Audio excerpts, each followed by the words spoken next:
L'automne est déjà bien installé. Les fêtes de fin d'année arrivent à grands pas. Il va être temps de gâter vos salariés.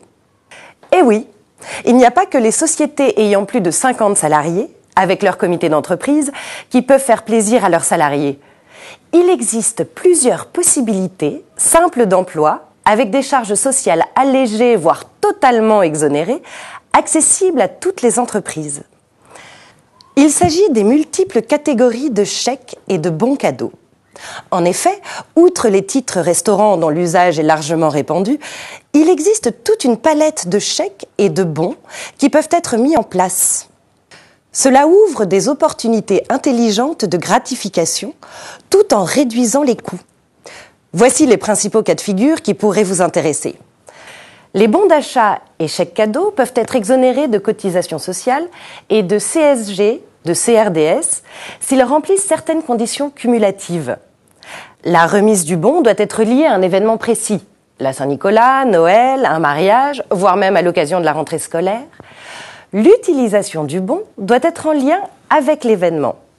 Le montant du bon doit être conforme aux usages, c'est-à-dire rester inférieur par année et par événement à 5% du plafond mensuel de la sécurité sociale, c'est-à-dire 144,25 €. Ces conditions font toutefois l'objet d'une tolérance administrative si le seuil annuel de 144,25 € par salarié et par an n'est pas dépassé. Ces chèques culture bénéficient aussi, par tolérance administrative, d'exonération de cotisations sociales, et cela quel que soit le montant des chèques attribués. Ils doivent toutefois être utilisés exclusivement pour l'acquisition de biens culturels auprès d'enseignes, spécialisées ou non.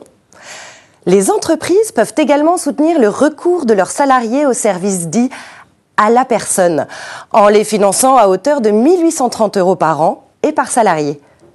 Cette aide financière n'est ainsi pas soumise à cotisation sociale. En outre, l'entreprise est susceptible de bénéficier d'un crédit d'impôt de 25% sur les aides versées dans ce cadre. Cette aide financière peut être versée indifféremment, soit directement aux salariés, soit sous forme de chèque emploi-service universel préfinancé. Et enfin, les chèques vacances. Cette dernière possibilité est également intéressante, mais plus contraignante car elle nécessite de respecter un certain nombre de conditions. La contribution de l'employeur à l'acquisition de chèques vacances pourra alors être exonérée de certaines cotisations sociales. En 2010, la limite est fixée à 403 € par salarié.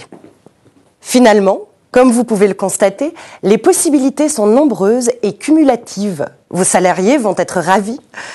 Les équipes du groupe JPA sont à votre entière disposition pour vous aider dans la mise en place de cette solution qui lie l'utile à l'agréable.